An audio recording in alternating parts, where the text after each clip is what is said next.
trauma and stress.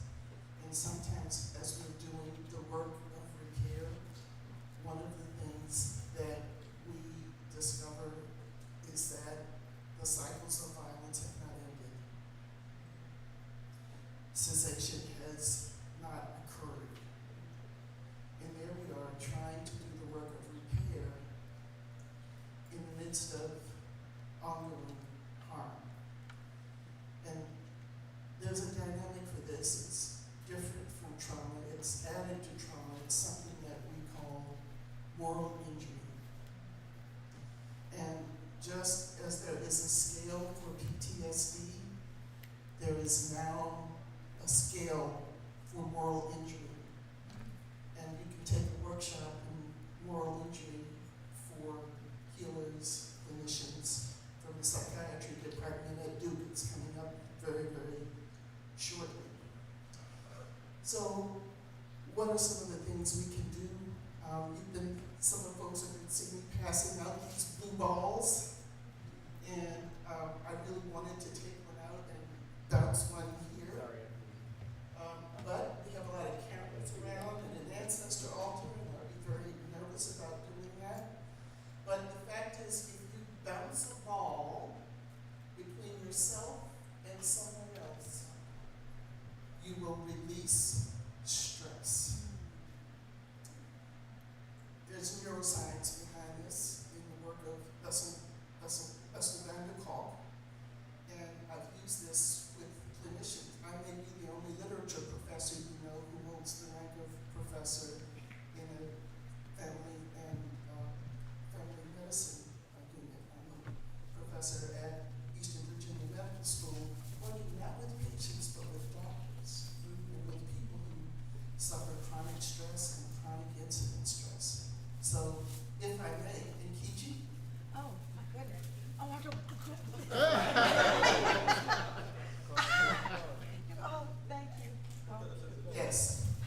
One more thing. As we open the doors to repair, people begin to share trauma stories and sometimes can't stop. So one other practice we like to teach from narrative medicine is narrative humility and deep listening. Quick exercise you can take with you along with one of these blue balls. Two people sit together.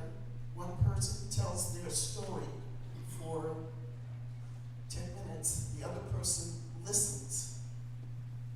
Only listens, not interrupts. And then the person who initiates the story, the person who's listening to the story repeats the story to the initiator, who corrects it for as long as it takes. And then shift and do the exercise with the other partner. So deep listening and narrative humility are essential to our progress for integrating the experience of trauma, harm, and moral distress into our process so that we can heal as fully as possible and continue to embrace joy. There is joy in the struggle. Andrew Young told me that Martin Luther King experienced joy in the struggle up until the day of his death. And I believe him. Stay in the struggle. Claim your joy. Thank you, Dr. Braxton. And on that note, who experienced some joy on your time on your own just now? Aziza, what'd you do? We went to the pool. You went to the pool? Okay, pool, all right. Anyone else experience some joy? Yes, mother. I went and sat on the Toni Morrison's bench by the road. Where's that at? It's right across the street. Okay. Yeah, we should take a moment. Take a moment. Awesome. Anyone else want to? Sister Nikichi. I got an all-natural juice smoothie from this all-natural vegan juice place. Awesome. One last person. What did you? Yes, mother in the back. You ran your mouth, okay. And did somebody listen? And Queen Mother listened, all right. we got teamwork, making the dream work. Brother Jamoke, what did you do that was joyful? All right, I want to bounce a ball later with someone too. That's awesome. And so before we get started, the pastor, senior pastor of this house, and our dear associate pastor is here. Brother Pastor, will you just greet, because everyone wasn't here yesterday, will you just greet everyone? He and his team has made him this sanctuary, this place of historic significance, this memorial available to us. So thank you. Bless you, Ms. Robin. Where I got my joy from was just meeting all you fine practitioners. Thank you again, Robin, and First Repair. Thank each of you for bringing your richness to us here at Vernon. One of my dreams, had a privilege to meet a lot of people after pastoring 38 years, but to sit and to see you and to listen to you in person had to come up. 2 buses from Tennessee. I have 90 people in town to be with us for the next 3 days. And my son just flew in. I was with him. I said, no, I got to go over here, Dr. Malcolm. I'll stay in my office. And so thank you for the joy that you blessed us with. Welcome to Vernon. Thank you. And our sister attorney, Billy Wilkerson, if you could join us to introduce our keynote. Thank you, thank you, thank you. Good afternoon. Good afternoon. It is a pleasure to see and know each of you. I'm here to introduce Dr. Julianne Malveaux. Dr. Julianne Malveaux is the President Emerita of Bennett College for Women. And if you know what I know about the history of Bennett College for Women, then you know that we are blessed to have her in this space. She is an economist, an author, a commentator whose popular writings have appeared in USA Today, Black Issues of Higher Education, Miss Magazine, Essence Magazine, The Progressive, and so many more. Like, Google my sister, okay? She's well known in national networks for her appearances on programs including CNN, PBS, BET, NBC, ABC, Fox News, MSNBC, CNBC, C-SPAN, and others. Dr. Malveaux has been booked to offer commentary on subjects ranging from economics to women's rights to public policy. And again, I'd like for you to put your hands together and welcome Dr. Julianne Malveaux.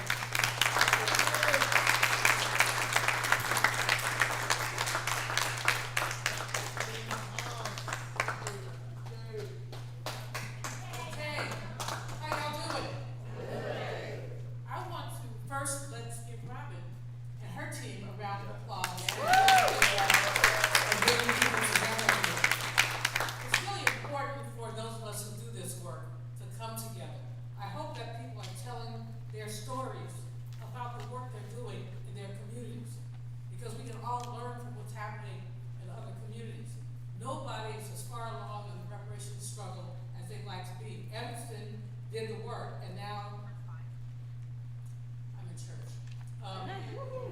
Crazy, high-hearted white people. Basically, Mr. Blum, who's running around suing everybody who has anything to do with reparations, diversity, black people, he's affirmative action, he's suing. So enormous progress made with Evanston, and now it's not a setback yet. Anybody can sue anybody. This is America. Yeah. The question is, what happens? The Supreme Court hasn't agreed to hear the case, so we don't need to panic, but we need to be ready. And we need to learn. So look at what has happened in Evanston and see what you can copy, what you can tweak, and what you can do in your own community. The wealth gap, I'm going to talk to you all a little bit about, I have these slides which I probably won't stick to, I'm going to try. But basically, I'm working on a book, working kind of lynching culture, the wealth gap and reparations. And lynching culture is something very different than just plain old lynching. Not that lynching was ever planned. But lynching itself, there are almost 5,000 recorded lynchings, but then there are all these ones that we don't know about. There's a book called By Hands Not Yet Known. And those are about the unsolved murders that we know are lynch related, but not necessarily lynchings. Like I was just making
Isidore, and I forgot his last name, which I wrote down, I'll tell you all before I'm finished. It happened in Arkansas. The brother was one of the wealthiest black men in this area. He either was renting or owned 1,000 acres of land. So much land that he had sharecroppers on his land. Now, he was controversial. He was a big guy, about 300 pounds, and he lived large and acted large too. Now, you know what that does to the melanin deficient. He was going to pay some of his workers, he was going to pay some of his workers, and they found him 3 days later chained to a tree and burned alive with a bullet in his side. There were three purported reasons for his killing. One is that he had all that land. Two, it is rumored that he had something to do with the white woman. But he was married, although he was known to have affairs. That was a rumor. The other thing that happened is a white man made a pass at his daughter. And he told the white man he would kill him if he ever put a hand on his daughter. Now you know, back then, white men made passes on black women always. There were no respecters of anything. Anyway, the brother was found chained to the tree and essentially burnt alive, or burned.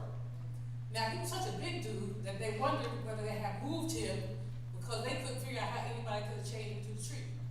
And I told you he was 300 pounds. But I bring this up today before I start talking because it happened 70 years ago. They found him on June 6, 1954. And so the FBI wouldn't do anything.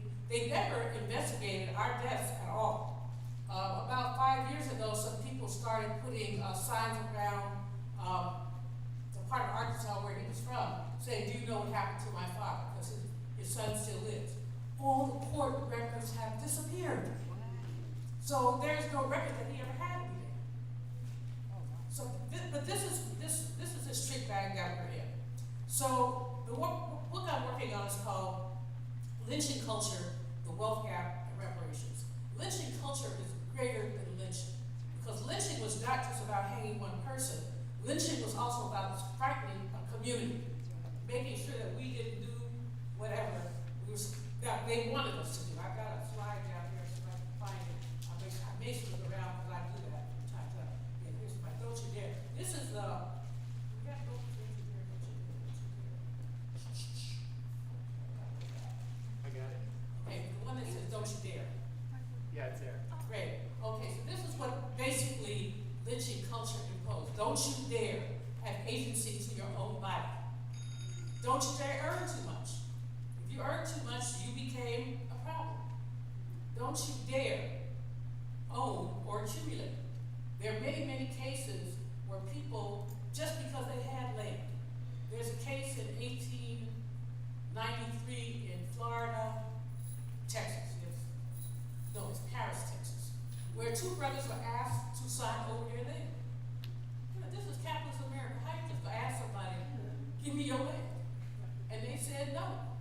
So they lynched them. So they lynched them. So don't you dare own. Oftentimes, in our own family, we had some land. Now, granted, NASA gave it to us. We had some land in this part of Moss Point, Mississippi, that abundant bayou. It's where we were generous, everybody was generous. Let people fish on our land, whatever. One day, we woke up, not we, because I was dead, or not dead, not there. But anyway, my aunt woke up, a fence had been constructed that blocked off the bayou.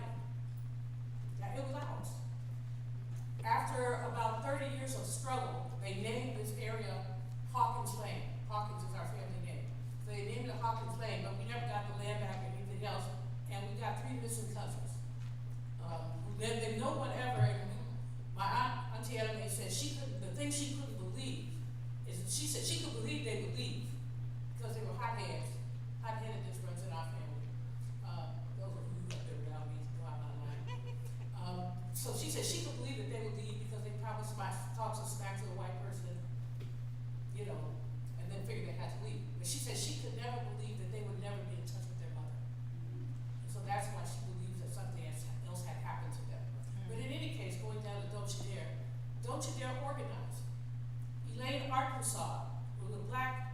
sharecroppers, well, male people, but really men, because 200 men were lynched as a result of their simple attempt to organize.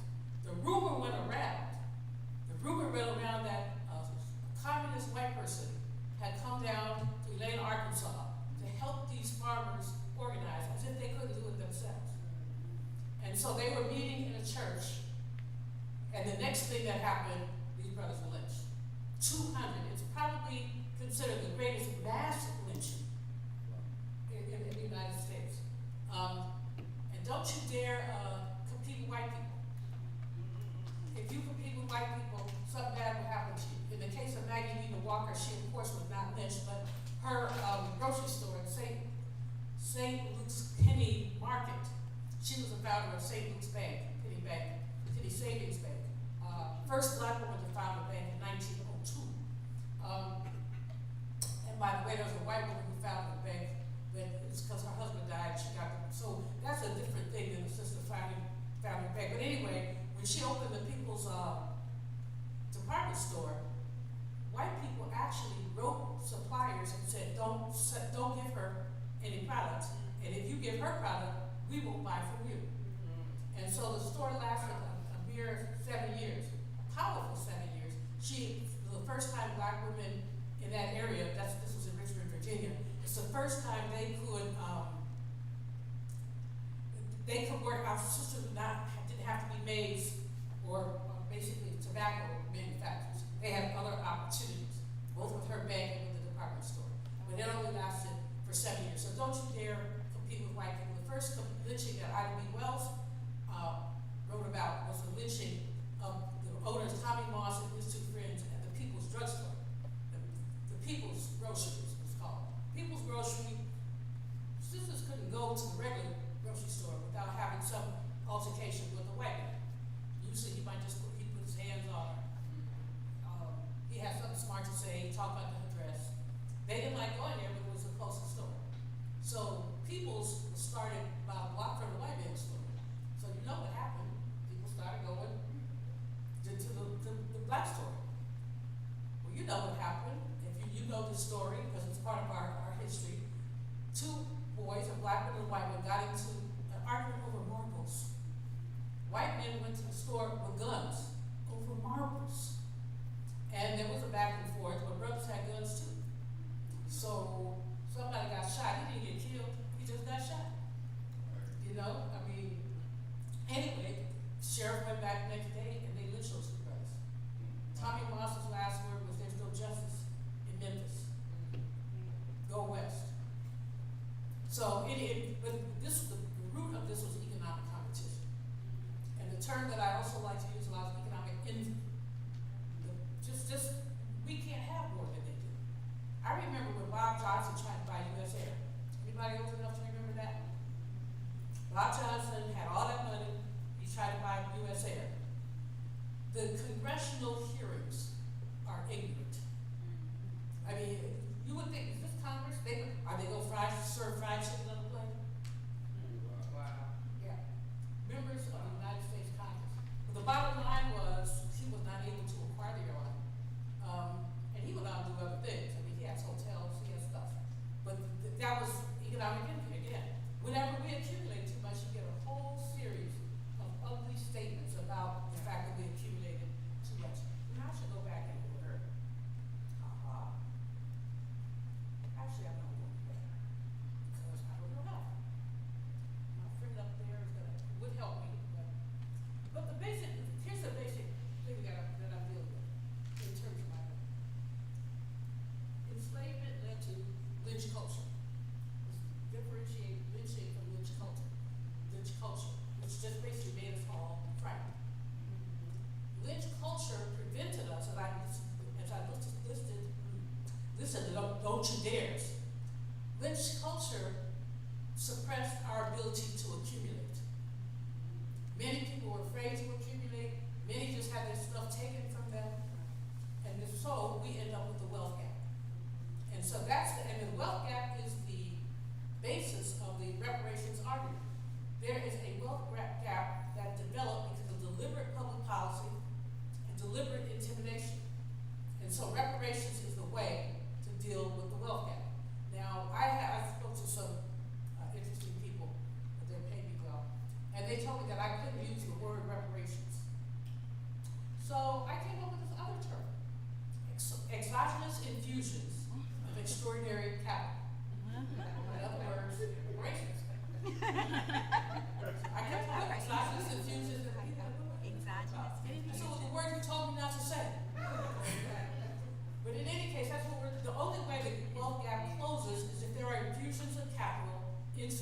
black community. And that's one of the things that Evanston does, in terms of the $25,000, which many will argue is not enough. It's not, but it's a start. And what we're learning with this struggle is that we have to start somewhere. It's not just about money either. It's not just about money either. I'm gonna get to that slide. I'm trying to stay in order because the brother up there is probably looking at me like, "This is one lady crazy." The answer is yes. Anyway, mass lynchings. It's not just lynchings. Again, lynching culture allows you to have what happened here in Tulsa.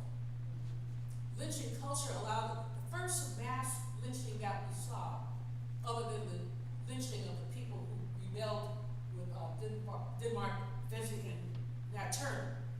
And it's important when we talk about lynching and we talk about reparations to understand that there was significant resistance to evil. Significant resistance. So I think 20 people were hung with Denmark, Vesey. I don't have the number for the Nat Turner group, but it was quite a few. It was a couple dozen, more than a couple of dozen.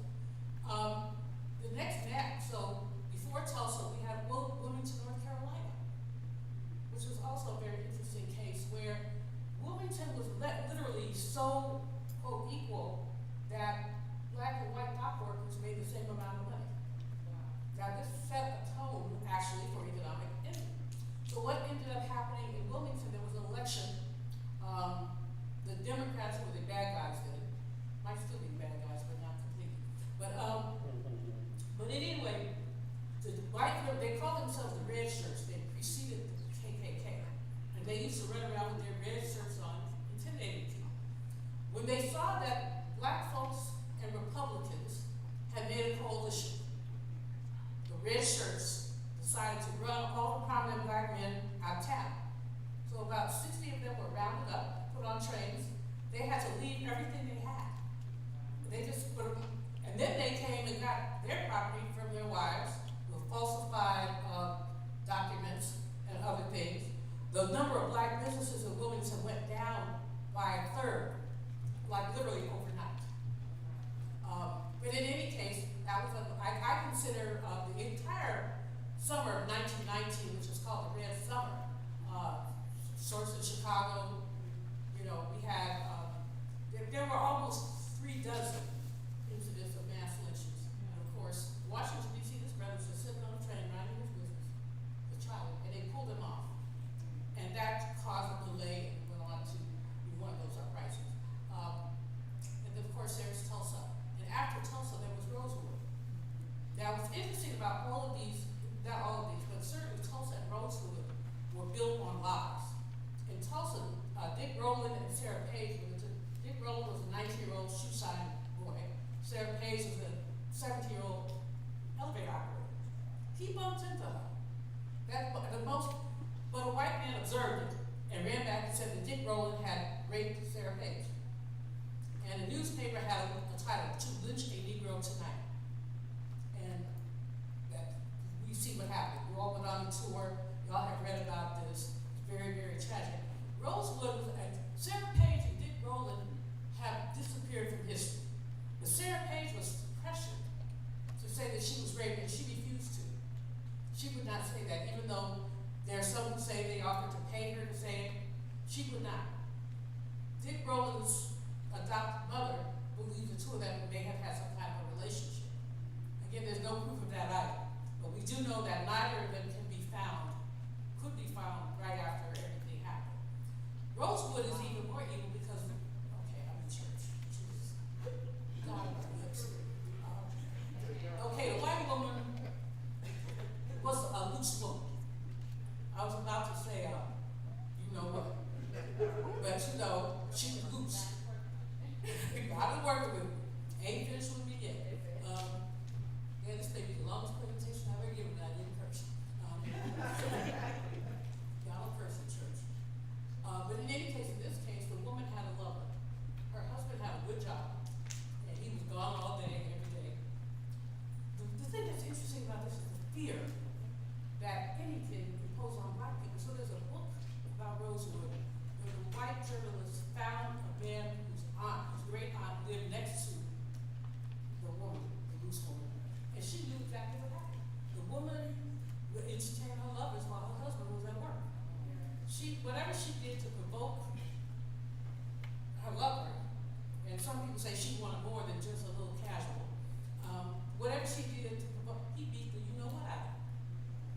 And then she ran out loud screaming and hollering and said a black man did it. And all the black people who were around it knew that that was not the case, but they were afraid to say the contrary. And so Rosewood, basically, the black area of Rosewood was totally destroyed because, you know what, could not keep her legs closed. I mean, so the black community, and nothing has, here's what they did decide to do with Rosewood, which is insufficient. People who are descendants of the people who live there can get a scholarship to the University of Oklahoma if they can get in. Right? If they want to go there. Excuse me. But in any case, what we found, of all the lynchings that we have been recording, fewer than 16% of them had anything to do with sex. Wow. And in many cases, the sex was consensual. I mean, I found one case where, and this has economics in it too. A white woman, her husband died, he was like 30, and she was like 23 or 24. So he died, so she got all that land. So white men wanted her, because she got all that land. But meanwhile, a brother was taking care of her, helping her with her property. They were both young, and apparently they fell in with each other. They started doing what grown people do, and they like each other. The white men burst into her house one night to find the two of them in bed. The white girl says rape. They take him, tie him to a tree, douse him with gasoline, and then give her the match. He said to her, honey, would you do this to me after all I've been to you? And she did the match. Anyway, it's really kind of scary what our people have had to go through around here. But again, keep in mind that I think the author, he said Daniel Murray. Y'all know who Daniel Murray was? He's a black man who was assistant librarian of Congress until Wilson became president. When Woodrow became president, he started firing all the black people, or just demoting them. But there is a Murray collection at the Library of Congress, where people sent him from all over the country, pamphlets and whatever they had, 18 pages, 4 pages. It's a fascinating collection. Dr. Daniels, that's why I ain't finished with my book, because I keep going over there to that Murray collection and reading good stuff, but straight line. Well, a gentleman sent him a pamphlet about the 118 lynchings that took place in 1900. 118 lynchings that took place. Only 17 of them had anything to do with sex at all. Most of them were simply, you colored outside the lines. And there's one lynching which fascinates me. Okay, so this white woman is bathing in the window. Why, one might ask, are you bathing in the window? What kind of exhibitionist are you to bathe up in the window? Anyway, she bathed in the window and the brothers is walking down the street. She screams. And then she said he looked in the window. Well, if you were in the window, butt naked, somebody's gonna look. You know? I mean, I would look, I'd look away, I'd say, ooh, that's ugly. But you might look, naked person in the window, what's going on? In any case, they lynched her. They lynched people for not taking their hat off, not saying sir or ma'am. I mean, there were just so many ways that our people were lynched. Okay, so let's go to the next slide, please. So basically, as my book is coming together, I started with something called the economy that enslavement built. Trust and believe there will be no United States were it not for black labor. We literally expanded all that acreage. And then when the Homestead Act of 1862 was passed, that was an act that parceled out the western part of the United States. 1862, there was still enslavement. We didn't get any of that land. That land was given to white Europeans who had come here, didn't have anything to do, and they put them on trains and sent them out. We do have Nicodemus, Kansas, is one of the great stories of a black town, but basically we're giving people the same 40 acres that we were supposed to give with the wheel. They were giving that land away, and enslaved people were excluded from that land giveaway. And so we can go back and look at that, and again,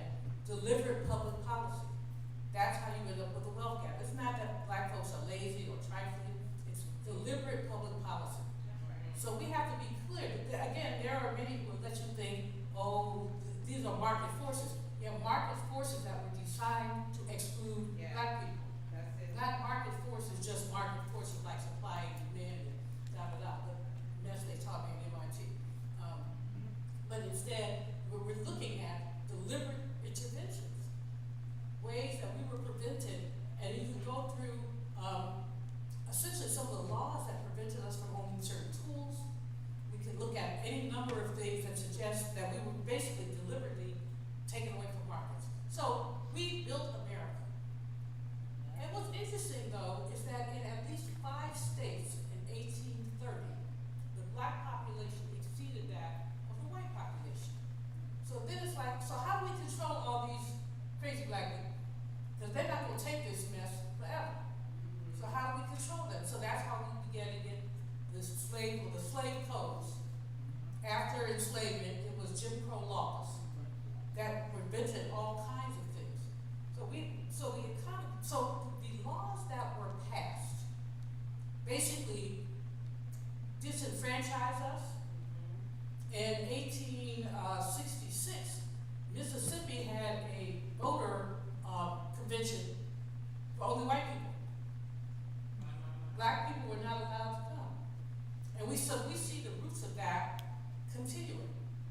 So whatever laws they passed before enslavement, they want to keep.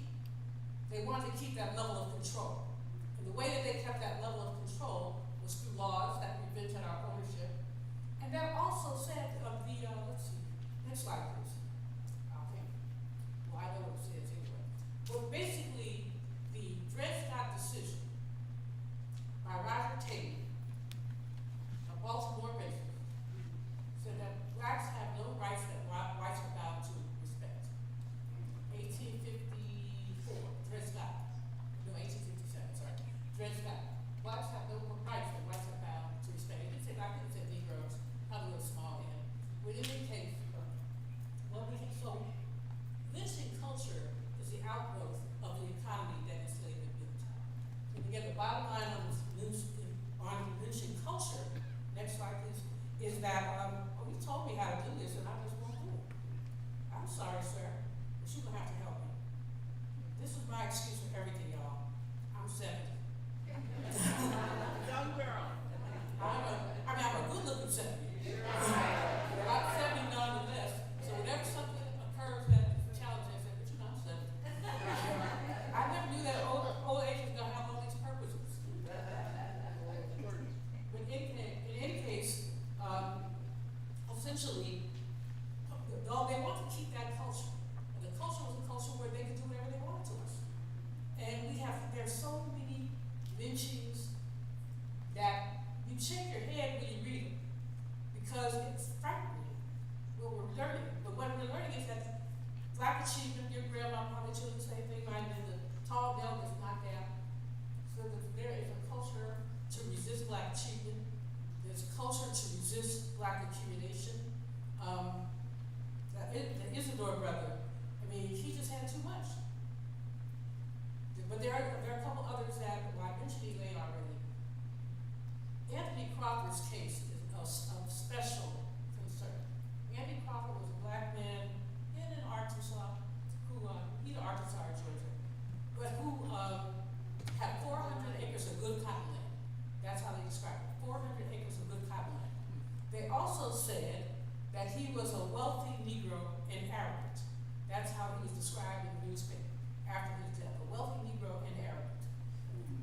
So he went to the store to sell his cotton seed. And he had planned, he wanted the same price everybody else got. People said he had superior cotton seed. A white man in front of him was selling his cotton seed for 95 cents a pound. Yeah, something like that. But anyway, so he was selling his cotton seed. The white store owner told Anthony Crawford, you can have, I'll sell yours, buy yours for 90 cents. Crawford said, I'd rather throw my cotton seed in the river than to let you rip me off. Now what he said, this word is in the Bible so I can use it.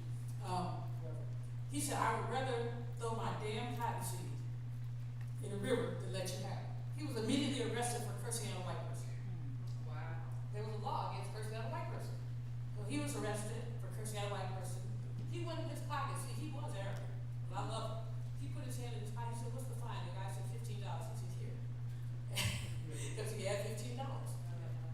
This is 1916, that was a lot of money.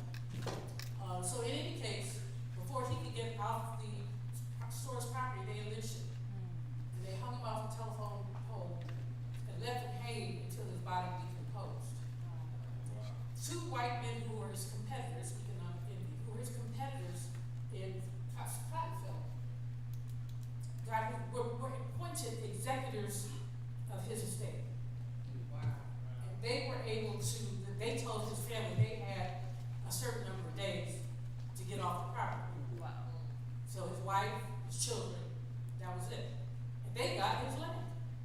His family attempted legal action for years before they finally let it go because it wasn't going anywhere. There were no witnesses.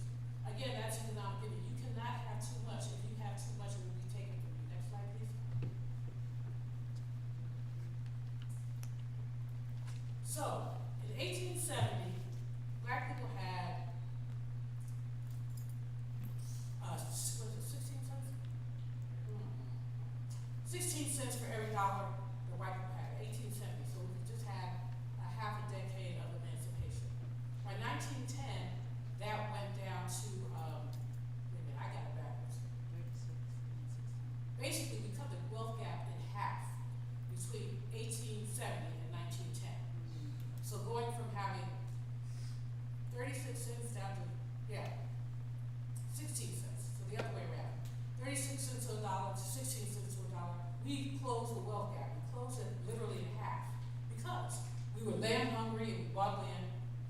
We were diligent and hardworking, so we worked hard. Some people worked 2 and 3 jobs, sharecropping by day, doing whatever by night. Black women who were free became laundresses. They did people's laundry. And they farmed. So in addition to everything else they did, they worked extremely hard.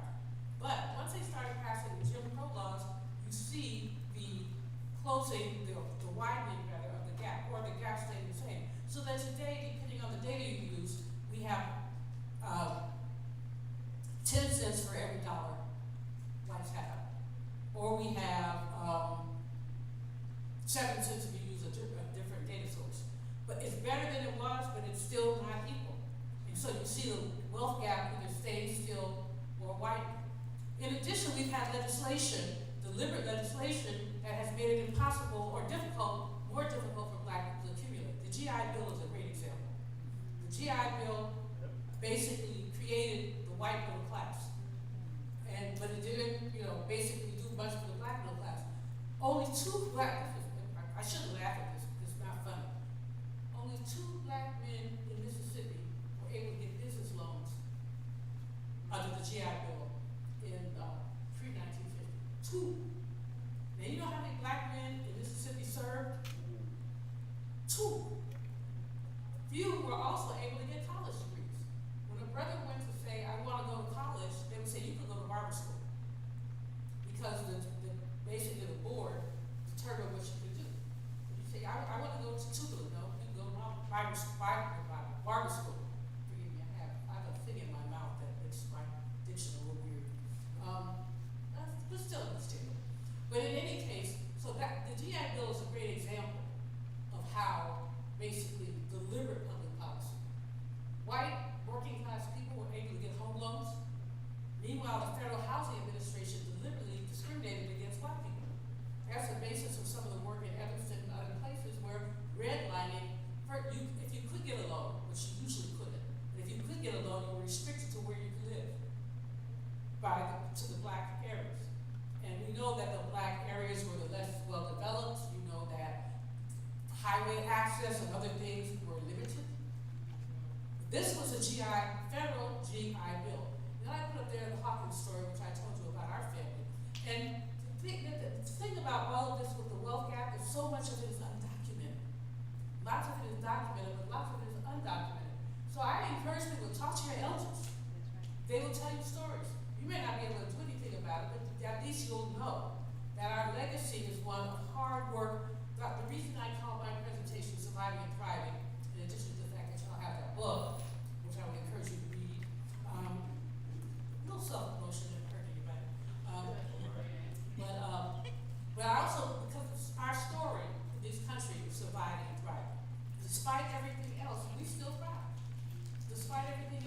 we still here. Where am I? This presentation. I can't tell. See, I knew I was calling myself challenging myself. I said, Dr. Daniels, if I write everything down, then I will stick to the script. And this will be a nice linear presentation. Well, it's a nice linear slideshow, I'll tell you that much. But I tend to be very linear. So I've got to figure it out. My brother up there, will you tell me? Okay, so there we go. Public policy and welfare. Thank you. I appreciate you. So as you can see, what I'm saying is deliberate public policy essentially drove the wealth gap. It drove it in housing, in education. We're still looking at the damage to our HBCUs from unequal funding, consistent unequal funding. We're estimating billions of dollars in unequal funding, which led to our young people. We're about almost twice as likely to have student loan debt. Number one, Black women are the most likely to have student loan debt. And when we look at that student loan debt, for many of our young people, it becomes an albatross that carries them into their 30s. Yeah. Which then has long-term public policy implications for not just the Black community, but for the nation. Because I know young people who are waiting to marry until they pay off their student loans. Others are delaying childbearing because of student loans. So this has demographic implications at a time when people are saying that the United States, we need more people, we need more children. We need to basically just take care of our Social Security.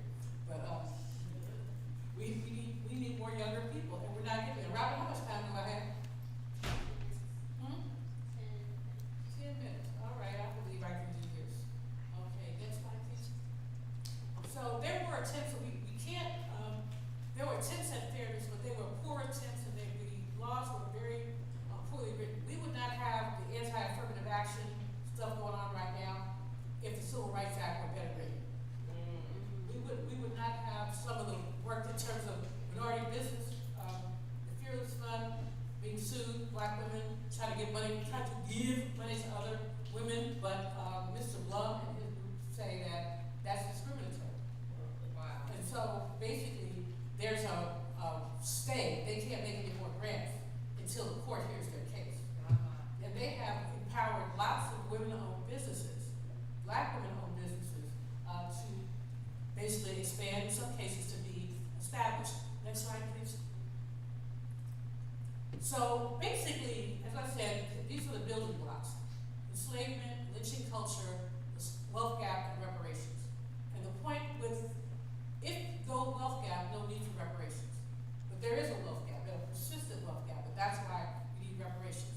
Now, I will tell one funny story. When I testified on June 19, 2019, before Congress about reparations, this one ignorant white man, member of Congress, I forgot his name, never mind, that's racist. I was gonna say they all look alike, but no, that's not that. But the man said, you already got reparations. You had Barack Obama. No. Did I sit at the witness table and crack up? I started to say something inappropriate that I couldn't say in church. And then I said, the best thing I can do right now is just laugh, because this is rather funny. But there's enormous resistance, and let's be clear. The resistance is not just from white people. About a third of African Americans do not believe that we should get reparations. Now, if you break it down, half of them believe we should get them, but don't think we will, and don't want to put the effort in. That's right. And the other half just don't believe it, we should just get over that. Right. But the most important thing to know about reparations is we're not just talking about money. So I encourage everybody to go on to IBW21.org, which is Dr. Daniels hasn't left, he had an interview, but it's his organization organized NARC, National African American Reparations Commission. And we have a 10-point plan, which next slide please, really does, it's just not money, it's an apology, it is repatriation, if anybody wants to leave up out of here, it's land, money for community development, health and wellness. We heard the brother this morning talk about health-related issues. That's part of reparations. Education, housing and wealth generation, communications infrastructure, because our Black press is what has kept us informed all this time, and now it's struggling. It's limping along. Next slide, please. That's the other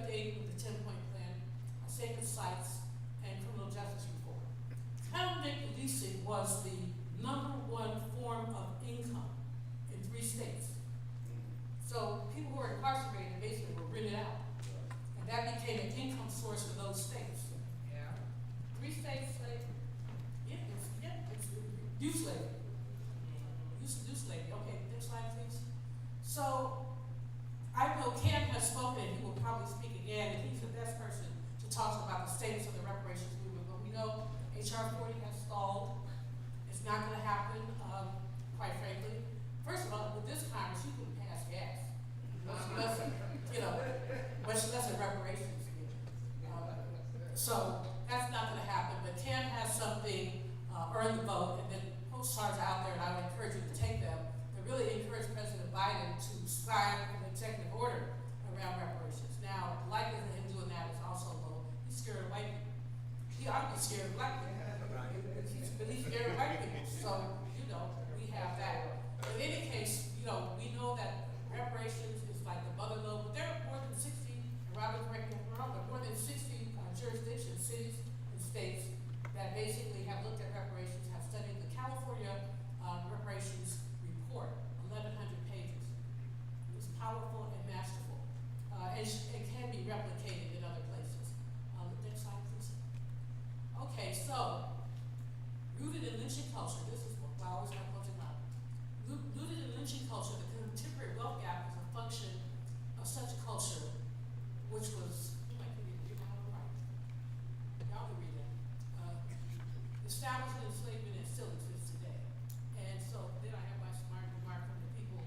White people paid me good money to come and talk to them, but they didn't want me to use the word reparations. So that's why I came up with exogenous infusions of financial resources. Yeah, I am a smart, but that's just that. So I think I've left enough time for me to answer a couple of questions. First of all, let me say, did that make sense, y'all? Okay. I got to do it rapidly. If you ever have questions, comments, or belong to an organization that would like to hire me, julianmalvo@aol.com. You can spell my name, you can find me, unfortunately, in some cases. My ex-boyfriend called out the woodwork. After 20 years talking about, I think I made a mistake, I said, you don't think. Okay, quick couple of questions. Yes, ma'am. I just wanted to, as a point of information, the Anthony Crawford case is Abbeville, South Carolina, Thank you. and they hung him in the county square, and the tree is still there, along with a historic marker from the Equal Justice Institute. Yeah, if you ever get a chance to go to Montgomery, Alabama, you must go to the Lynching Museum. I went for 3 days, and it was almost overwhelming. I have a this is my lynching notebook. I'll try to know this. Where you start walking through it, they have an exhibit where it looks like they're hanging, it looks like coffins are hanging, and there are over 800 of them. And they list the county, the name of the person who was lynched. And again, some of these things, a brother was lynched for just going to vote. He didn't get there. He was going to vote. Again, anybody who tried to do any union organizing was lynched. Didn't even have a union organizing, just organizing. Some people were lynched because they belonged to the NAACP. Now, see, today you wouldn't think of the NAA as a revolutionary organization, but back then it was. So again, thank you for the clarification. I appreciate it. Are there other questions in the couple minutes I have left? All the way in the back, sister? Hi, thank you so much, Dr. Julianne Malvo. This is for Banks. I Googled it while you were talking. Banks was the name of the gentleman in Thank you. Arkansas. Appropriate, right? These stories in your book, I'm really looking forward to. Dr. Vicky Casanova Willis and a life of attorney Willis is retired. I can hardly hear you, sis. I'm sorry. I'm so sorry. I'm gonna try to speak a little louder, a lot louder. Can you hear me now? Come here. Come please. I got a microphone. Yes, you I don't wanna get too close.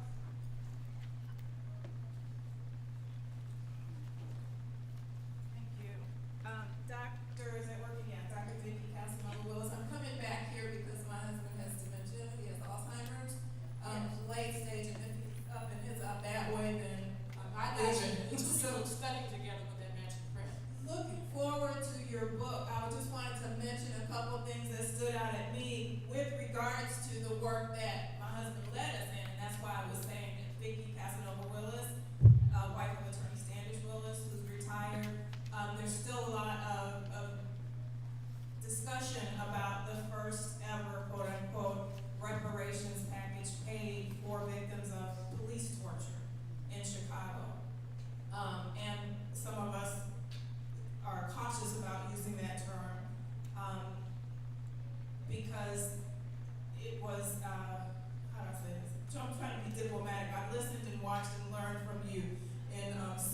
yourself in this space. And so, but the bottom line is there are a lot of games we know that continue to be played.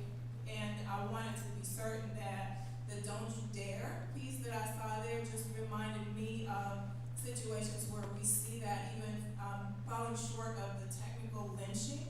Right. We continue to see this in the pushback that there is toward even paying, and actually it's taxpayers' dollars, but paying some measure of repair and redress to people who were tortured, literally as teens, into confessing to crimes, to spending decades and so forth. And so I just wanted to encourage you to keep sharing, because it sparks ideas for us in terms of how to expand the work towards reparations in ways that can be transformative. And so just thank you, and I'm looking forward to it. When is your book coming out? Because we just see the don't you dare happening so much. And the last piece is I think there should be an 11-point plan, because the thing that continues to be missing here is then what do we do when this horrible backlash of burning down again and whatever and lynching and massacring continues? We know it's coming. We know it's coming. Yeah, Our thank sister- you. Our sister, Dr. Braxton, who shared earlier, talked about these dangerous and perilous times. And we know that these people have been emboldened, empowered, and basically turned away. The courts are not going to do very much of anything. We've seen so many people found not guilty. Now, for the first time, we've actually seen people found guilty. You know, what's his name? The guy who put his knee on George Floyd's neck. He go to 20 years, 20 plus years. And that's not enough time. He should have got life in prison. You know, but in any case, we know that these times are coming, so we do have to be ready. Thank you for raising that. Sister Braxton? Oh, okay. I got a question. Thank you always for all your phenomenal work. I just have a very basic question. Just where does the term lynching come from? Even growing up as a young person, hearing about lynching, I never understood. Well, I didn't know lynching is the public spectacle of the ABC 123, but I'm just curious where the term came from. Yeah. There was a British soldier, not soldier, he was an officer, and his name was Charles Lynch. And during the Revolutionary War, they would hang people for sedition. And they called it, so that's where the word lynching came from. Now, there is no Willie Lynch, that's fiction. Somebody, but it's reasonable fiction. But the actual term comes from this guy, Charles Lynch. Thank you. Anyone else? Okay, in the back there, please. Behind the camera, so I can even see you. When do we stop looking for the oppressor to help us do anything? We are a trillion, more than $2 trillion consumer in this country. We built flourishing neighborhoods, communities that were destroyed. Why can't we come together and do it again and just do our own thing instead of looking for the oppressor to help us do anything? Well, as someone said earlier, I think here, we're not looking for the oppressor to help us. We're looking for justice for the oppressor to pay us. Because we have been oppressed. But things have been taken from us, money, land, rights. And so, yes, dignity, our health. There's just a study, I'm interviewing this man on Monday, and he says that 5 to 10 years of our lives are shorter because of the stress of being black. So I'm not, I'm like James Brown. I don't want nobody to give me nothing. Open up the door and I'll get it myself. So, I don't think to say it's justice. If you took my car, I'm not saying, oh, I could give you another one, which I could. So you took my car and you're gonna pay for it. You are gonna pay me what the car is worth. And let's say you took it 200 years ago, your son inherited the proceeds of my car. So, he gonna pay. I just don't, I hear what you're saying, we could and we do. That's why surviving and thriving is the title of my 365 facts.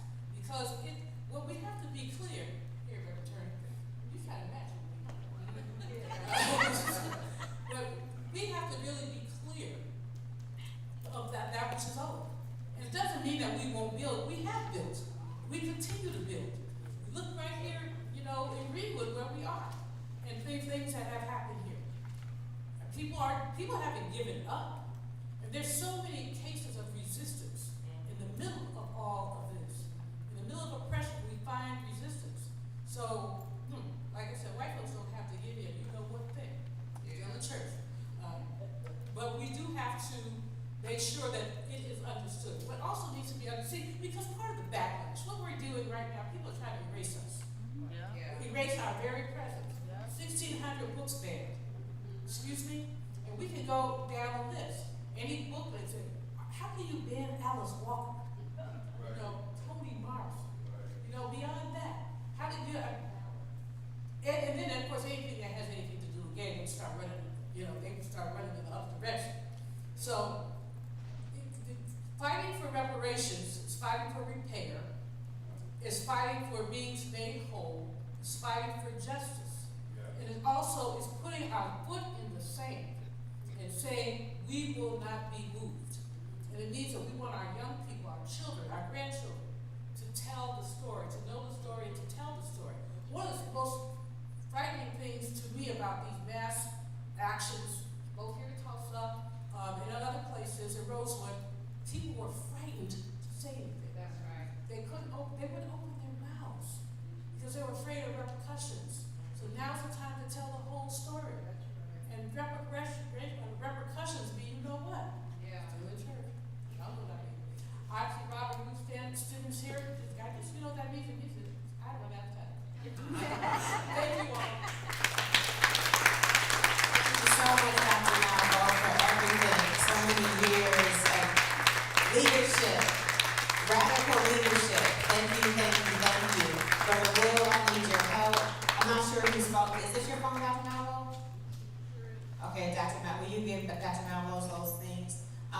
Before we bring up our fireside chat, we will have two of our leaders make the introduction of our presenters, but I want to note a couple things that Dr. Malvo mentioned. The NARC 10-point plan. Please go to the NARC website to get familiar with the 10-point plan. Many of you know, as we're developing the Resource Center, we're going to look at a cohort model to take us through this 10-point plan. In addition to that, I think there was another announcement. When this concludes, I want to make this announcement now in case it is forgotten after the fireside chat. We have another book for you to add to your Reparations book library. When you leave here, please do stop at the table and meet with the good brother, Reverend Dr. Robert Turner, who stepped outside and he should be coming up right now. Please do that. So if my colleagues, my brothers and sisters in the movement, Brother Attorney John Pierre and Sister, my leader, Kansas City, Missouri, Janae, if you could join me and introduce our speakers. Thank you.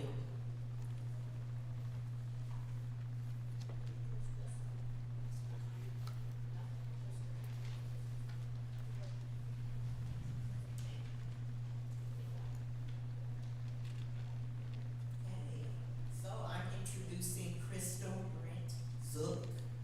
Dr. Crystal Brent Zook is an award-winning journalist and author of 4 books, including The Girl in the Yellow Poncho, a coming-of-age story about being biracial in America, searching for her missing father and finding one's authentic identity. A former contributor to the Washington Post and Essence, her work on race, women, culture, and social justice has appeared in Vanity Fair, The New Yorker, The New York Times, Entertainment Weekly, Life, and The Guardian, among other outlets. The Girl in the Yellow Poncho has been listed as a favorite book for 2023 by Vanity Fair, BT, People, Miss, and The Roots, and received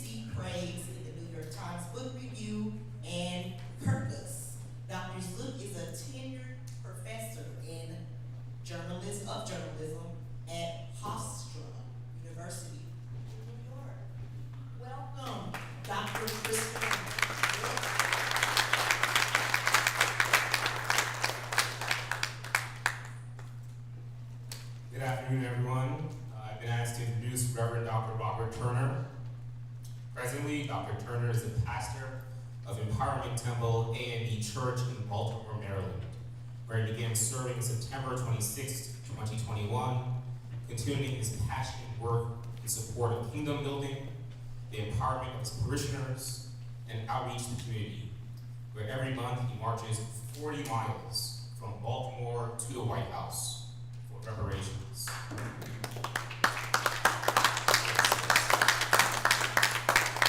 Dr. Turner also served as a guest lecturer, life coach, trainer, presenter, facilitator, and motivational speaker focusing on racism, community development, grassroots organizing, nonprofit grant program management, faith-based community involvement, and civic engagement.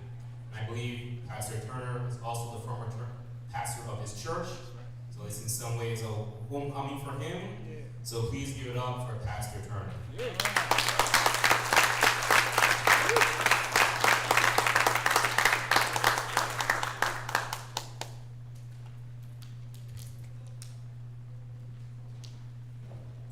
Welcome, everyone. I want to start by thanking Robin Simmons. It's so funny how life comes around. We met under very different circumstances a few years ago, and then, here we are today.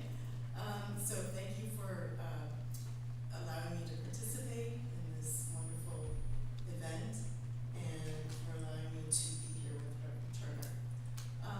I'm just gonna jump in. Is that okay? Okay, all right. So I have my questions on my phone, which keeps going away, but let me bring it back. So yes, you were a pastor here for 4 years, and you went to City Hall every Wednesday at noon, is that right, for years, for reparations, with a Bible and a bullhorn and a sign that said reparations now. I remember when we spoke a few years ago, you talked about having the angels with you. You felt like you had 1,000 angels and a cloud of witnesses. And you said the dead were there with you too. Their blood cries out, I can feel their pain 100 years later. So my first question is, how is your connection to the ancestors and your faith in spirit, God, how does that sustain you through this work? First of all, I'm grateful to be back at the Grandmother Greenwood Historic Granite in the church. I'm thankful for this opportunity. I believe it was my first time speaking here since I was here. And so I'm grateful for this invitation and thankful for the great work that this church has done, continue to do, and also the new leadership of Reverend Mays. I thank God for what God is doing through him. The impact that not just even the ancestors of those who gone before, but I get inspiration from them as well as people that I currently see who are struggling. And in my own personal life, knowing my family history and learning my family history, it moves me to act on their behalf and on behalf of those who are currently living, and on behalf of those not yet born.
carrying a sign saying reparations now. And that, I think your question was, how does that impact a motivate? How is that empowering for you, that specific action? It's empowering to me because it's something that I feel God leads me to do. Definitely not something I would choose to do. I just did my most recent walk on Wednesday, June 12th, as a pre-Juneteenth walk. And every time I do it, people say, well, you gotta get used to it. Your body can't not get used to walking that much at one time. Every podiatrist, every general physician, even my chiropractor, they all have advised against it because it is not helpful to my body, but it is nourishing to my soul. And when I tell you those 13, 12 hours of just walking, and I prefer to walk in solitude because it allows me to talk with God. And it is therapeutic, but it's also a public witness, similar to what I did in Tulsa. Although Tulsa's protest, I did it more often, but it didn't last as long. I went outside City Hall 13 hours at a time, but I'm doing this walk 13. Sometimes in the winter, it took me about 18 hours. I'm walking on ice. On ice, when people are barely driving, let alone walking. And I think, thanks be to God, I have not fallen. Let alone I got hit. I have not fallen. Tripped a few times on the ice, but I have not fallen one time. And I'm not the smallest person in the world. You know, I don't have a marathon runner's body. You know, I still like cheeseburgers and French fries. My food of preparation is some fried chicken and mashed potatoes. In fact, you're supposed to eat carbs. Like right now, my body's craving carbs because I just burned 10,000 calories Wednesday. So I have sometimes jitters because I need to eat. So it's physically, it's very much so negative, but spiritually, it is the most rewarding time of my month. And it's like when you went to City Hall, you also said that you were, that you felt you were just a vessel, that you were being told what to do. One of my members, when I pastored in Mobile, she would tell me this, dear angel of a lady, and I use this quote often in my ministry. She said, the safest place to be is in the will of God. And so, although in Tulsa I was in harm's way, I mean, people were literally trying to attack me and kill me and all that stuff. Yeah, all that stuff. Most of it is actually recorded. Now walking from Baltimore to the White House, I mean, I passed by tens of thousands of vehicles that any one of them could be looking down at their cell phone and veer off and hit me, right? I could slip and fall at any time, but I feel safe. I feel almost safer doing that than I do anything else. Why? Because I know that I'm in the will of God. And that to me is the safest place in the world to be. Oh, I'm so happy to be in church today. So, you spoke of your sons. I know when you spoke before the Congressional Black Caucus a few years ago, you said, and I appreciate so much your honesty and humility for saying this, because I think a lot of us can relate to it. You said you'd rather be home playing video games with your sons, who were then 8 and 10, now 11 and 13. And you felt that you had not been so great at the jobs of husband and father, given all this walking and all these commitments, and that being called to serve often meant being pulled in different directions. So I'm sure all of us are thinking about balance and holistic and self-care and this work. My 7-year-old's at home right now in Florida.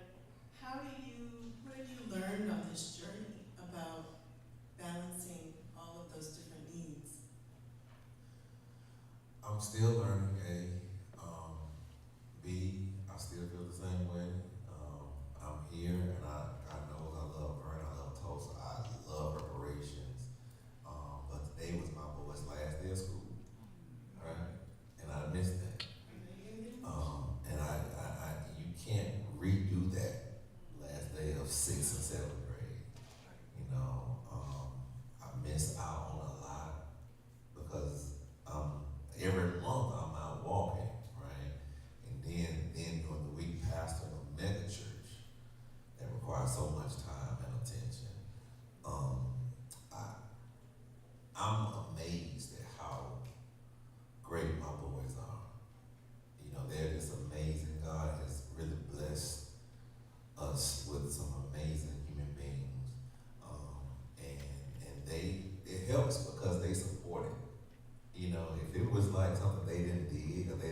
miss school, you know, they would rather miss school to walk with me.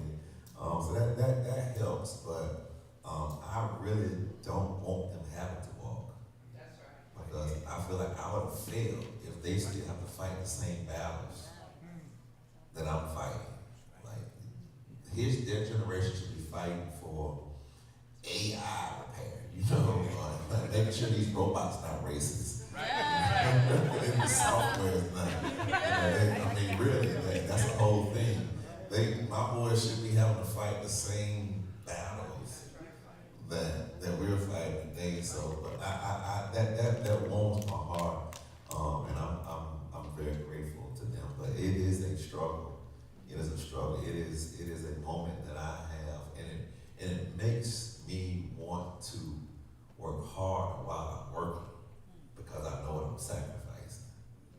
You know, the greater the sacrifice, the greater the call, and the greater the passion I have for it. I wouldn't just drop that for anything, you know.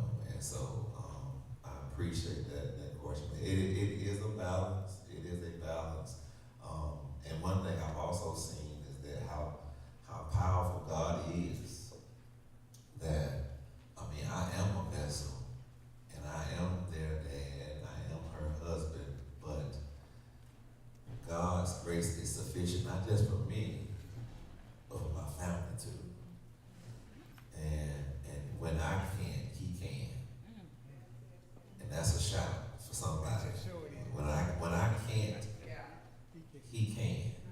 And when I'm not there, he is. And even when I am there, he is. And even when I do, he does. You know, and so that's just, it shows you how really big God is and how this is really God's world. And we're participants in it, and we should do our role while we can. Because the Bible says, work while it is day. You know, for nighttime comes and no man's work. So I'm doing the work that I feel I've been called to do, but to not be so paralyzed at what I'm not doing that I fail to see what God is doing. That's beautiful.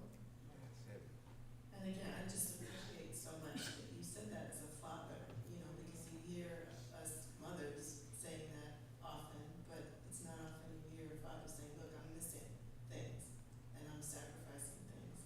But I appreciate that. That my will be thy will, that thy will be my will. You are, well, let me go back to this. You left Tulsa in September 2021. You went to Baltimore to serve as pastor of the mega church, Empowerment Temple AME. You've said it was one of the hardest decisions you've ever made. Can you talk about that decision and that transition? Yeah, I've been an AME pastor now since 2007. And we are an itinerant church. I'm not from Oklahoma. I came here from Alabama. In Alabama, I served several congregations. First churches in Beale County, Bryfield, started with 16 members. 16 members, Marlon, that's not a lot of folk. But when I left, we had 73. Not as many as All Souls, but that's a big jump for where I was. And left there, went to Selma, Alabama. Left Selma, went to Mobile. Selma, Mars, Mobile. Last place of slave ship, Clotilda landed, left Mobile. Went to St. Paul in Tuscaloosa, where George Wallace stood the schoolhouse door. Left Tuscaloosa, went to Birmingham, 16th Street Baptist Church. And the biggest sacrifice in my life was actually leaving Alabama to come to Oklahoma. Because I never even knew that there were many black people in Oklahoma, let alone Tulsa. It's like, we got an AME church in Tulsa? You know, what is Tulsa? I had heard about Tulsa from a law school professor in Alabama, Al Brofer, who was on the reparations case with Cochran and those other guys. And so that was a big sacrifice to leave out of my home state to live somewhere else, and my family too. We had a great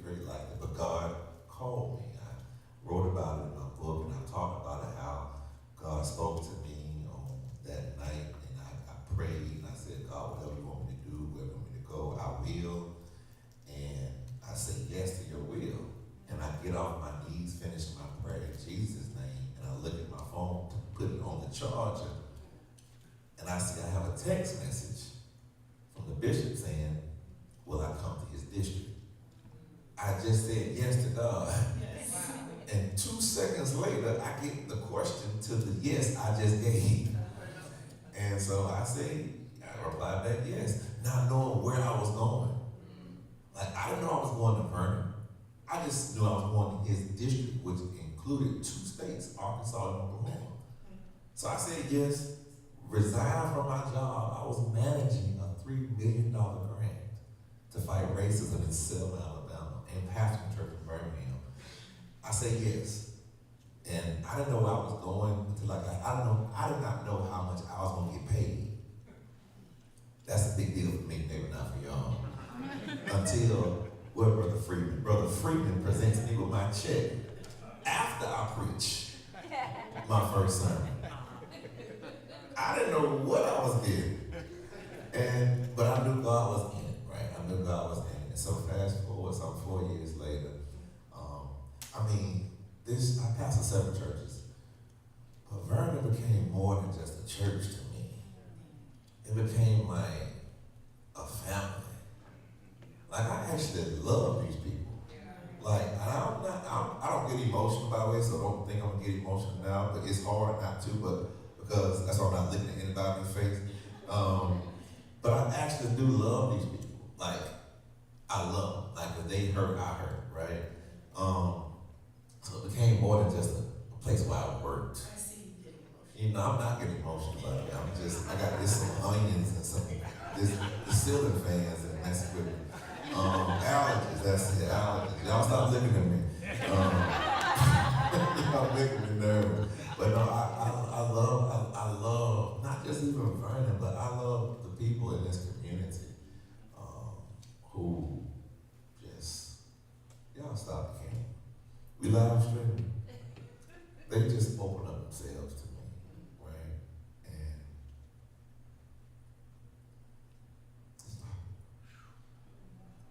I wasn't used to that. I wasn't used to that. You know, they were so kind. And what's the next question? Let's go something else. No, that's beautiful. That's beautiful. That's the joy. Yeah. We've been talking about the joy, right? Mm-hmm. That's part of the joy. So, when we last spoke, a few years ago, as you know, I'm writing a big piece about the city council's work, and you all know about the resolution that they passed. That was behind the scenes, a lot of hard work on their part, and we spoke about it. I know members of the community, some felt that it didn't go far enough, because it didn't have reparations, the word in it. Which it, by the way, would not have passed if it had that word in it. But you were hopeful that it was hopefully a positive start, a first step. So we have to start with the first step. And I wonder, how do you balance care for our brothers and sisters and allies in the movement, even when we disagree?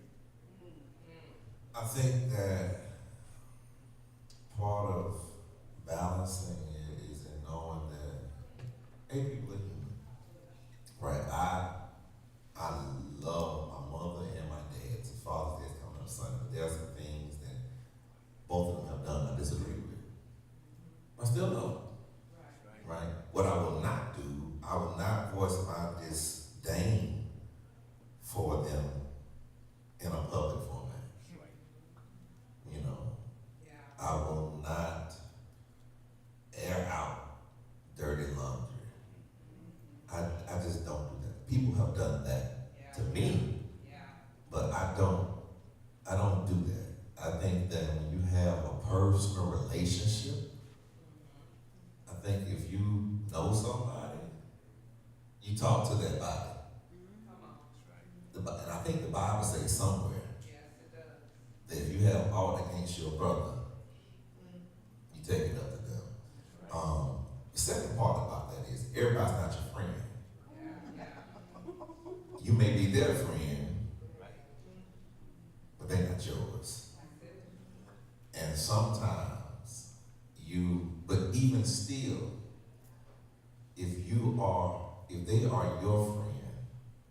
treat them like a friend. What happened with the resolution here, everybody knows that I'm very, very much so in admiration for the work of reparations that Council Lady Vanessa Hall has done. And I know the sacrifice she has made in this. In fact, when I came to Tulsa, and I say this in most of my interviews, when I came to Tulsa, I surveyed the landscape. And I mean, really at that moment, no one was talking about reparations anymore because they had done it in 2004. Vanessa Hall Harper, though, was beating the bushes. And you had people also who did great work, who actually did what the government should have done. Places like All Souls, where Marlon Everhart passed, who actually wrote checks to people, right? But in 2017, consistent moral indignation, righteous indignation, the focus was elsewhere. But she was one of the ones who still was talking about cemetery. Her and Christy, where the bodies are, right? In fact, Washington Post came down. In fact, from that Washington Post article is what prompted me to ask the mayor at Morningstar Baptist Church at a community meeting about reparations and about the excavations of the grave site, mass grave sites too. And from that question, the first time in history, he said he would support the mass grave excavation. And we had meetings and all that type of stuff. Now that I've left, I've heard that those meetings have ceased from happening. But so I feel I did it publicly to the mayor because personally I didn't have his number, right? And I didn't know him personally, and I went out to City Hall every week, and he knew I was coming every week, and they heard. He told me that they hear me in his office every Wednesday. And I never, if you go back and look at the clip, I never even went personal on him. It was about the position that he holds.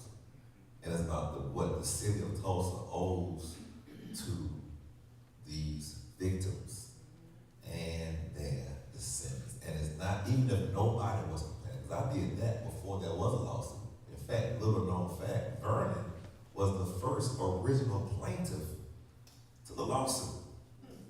I reached out to DeMario Solomon Simmons to take the case. No other lawyer in Tulsa would take it, but he took it. And he met with his work with the other law firm. But now, as of yesterday, that case has been thrown out. So this is a very special church that you're sitting in. And I'm grateful for what God did. Well, I don't know if this is public yet, but I'm told by the lawyers that they will keep fighting. Yeah, I've been told that too. Go back and They should. Yeah. And I don't know if people know this, but your impact on specific council members, not just, of course, Vanessa Hall Harper was doing the work already, but on other council members was felt and noted and mobilized them to come on board with Councilwoman Hall Harper. And this is what I'm writing about right now as a journalist. The behind the scenes is just so fascinating because they saw you and they saw you in church on a live stream and said, I need to be on board. That was when I was interviewed at All Souls. Yeah. We had a reparations conversation. And I remember that interview, and I think she's a member over there. She's not. She's not? Okay, but she saw it. That's important, President. Yeah, and she knew you were out there, but it was when she saw you that, and probably would have done the work anyway, but the kind of, like you said, Councilwoman Hall Harper had been doing this work alone, a lot of it alone, and then when there was more of a critical mass, at least 4 people, they came together and they were able to really make it happen against all odds, it seems to me. But you are a leader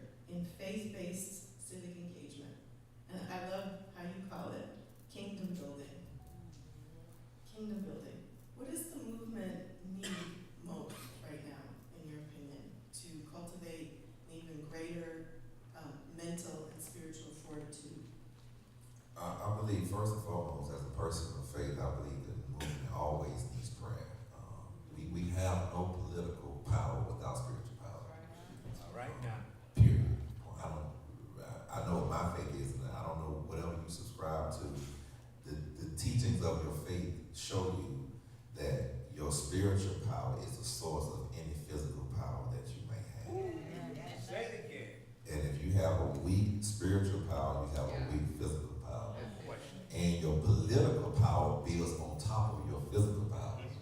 So first it's spiritual, then it's physical, then it's political, then it's economical. In those 4 ways. And so I think that what we first need is to show up our spiritual power. And I'm not even being trite, but we have too many leaders that don't go to church. I don't have any faith-based home. You know, and if you don't have any moral foundation, then your political constitution will shift with every way and wind there is. And that's what you see right now in politics. Folks don't really have a firm spiritual foundation, so they believe whatever their leader tells them to do.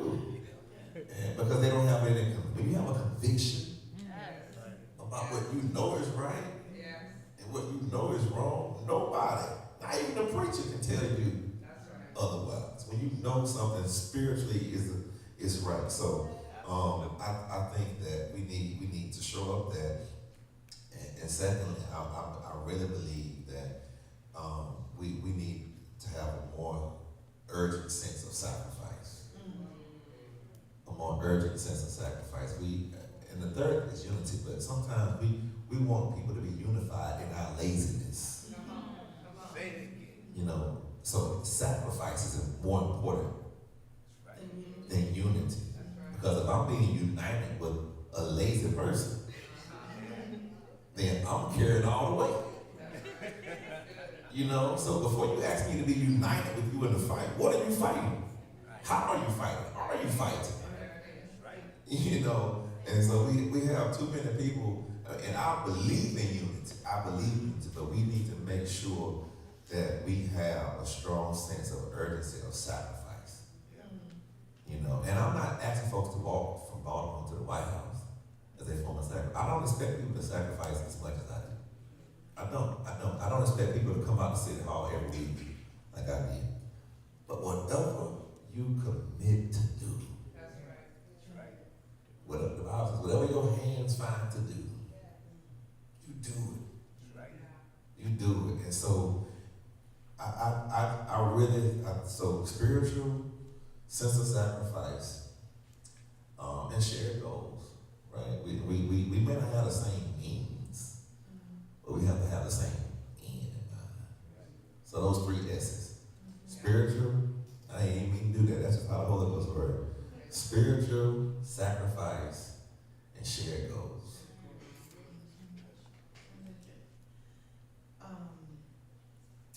Yeah, I think it was Pastor Mays yesterday. Somebody talked about that there are more verses in the Bible about poverty than anything else. It just reminded me that when we talk about these leaders, these religious, so-called religious folk, don't they read the Bible? What Bible are they reading? I don't understand that. So I think I wanted to just open it up for questions for Reverend Dr. Turner. Reverend Turner, of course it is a delight to have you back in Tulsa. And I'm going to ask a question that may not be one that you are fond of, but on the time that you walked to the City Hall, I would like you to tell the people the time you were attacked by 2 white women and why they lost and you won. That was, for you those that don't know, and I thank you so much, my dear brother, for asking the question. I call him Bishop.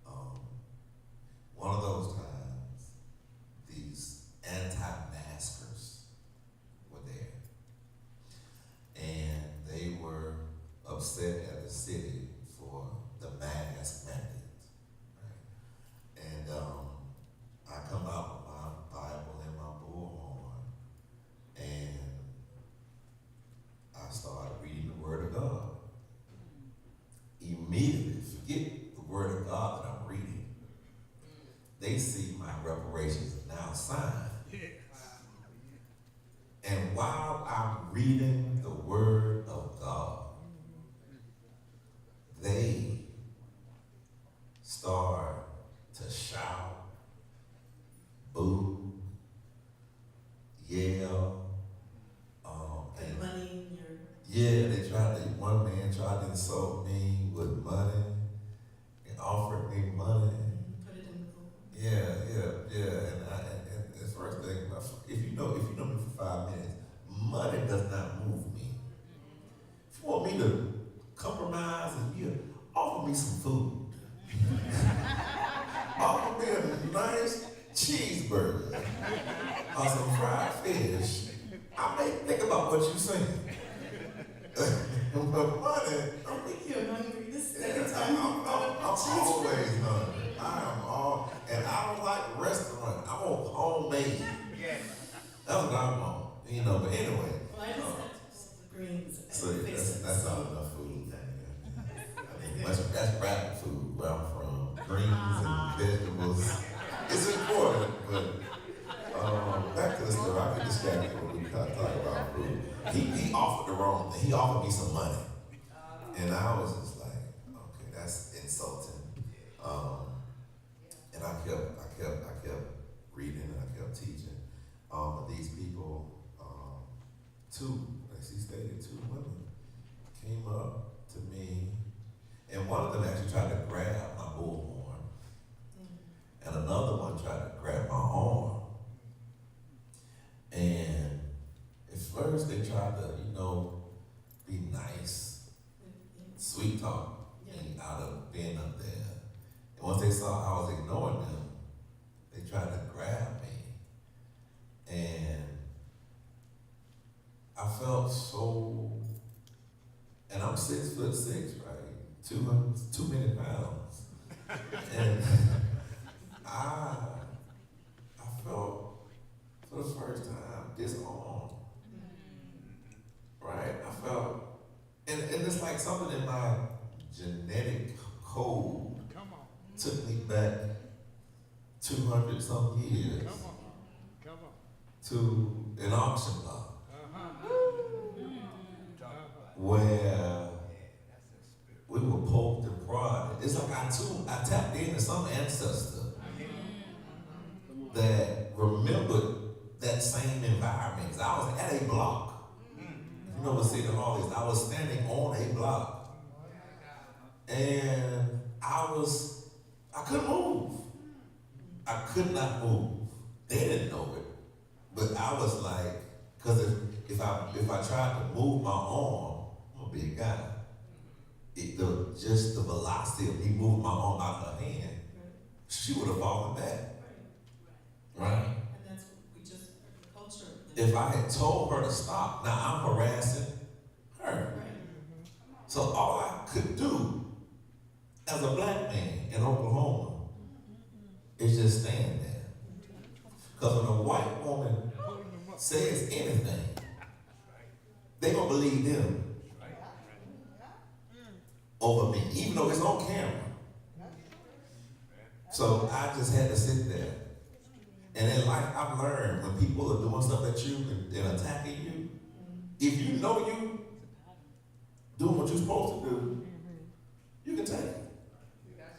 And but that was one of the hardest, and one of the things that people did say, and that's if you want to fact check this, you can go to YouTube channel and see the video, Anti-Mask Attack Black Pastor. In fact, Washington Post, he did something on it. And then after they did that, this guy who had a gun, I didn't know, he has a water bottle, and he throws it on me. And I'm still reading the Word. I'm still reading the Word of God. And didn't say anything to him. Didn't say anything, and people were yelling right in my ear. What they didn't realize is that at that moment, I was in my own sanctuary. Come on. With the Lord. There you go.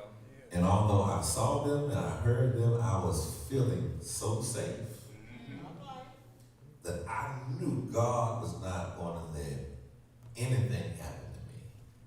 Brother Freeman was there. In fact, a cameraman from Fox, of all stations, a brother, Richard is his name, he put down his camera and said, y'all are not going to attack Pastor Robert Turner on my watch.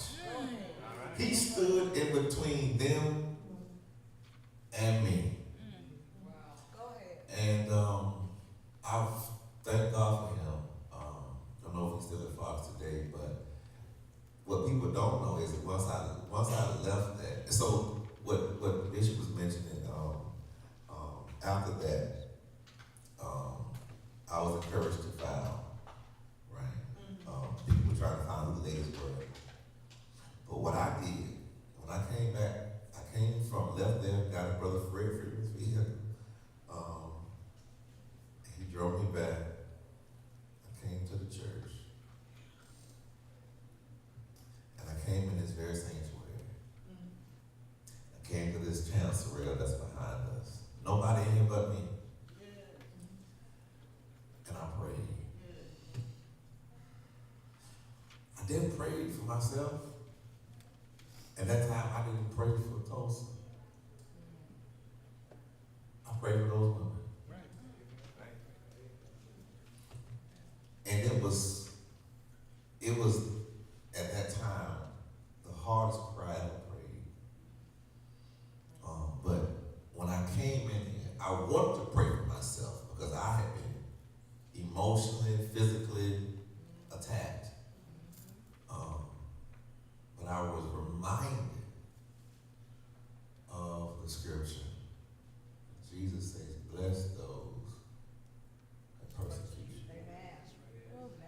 Pray for them that despitefully abuse you. And I prayed for them.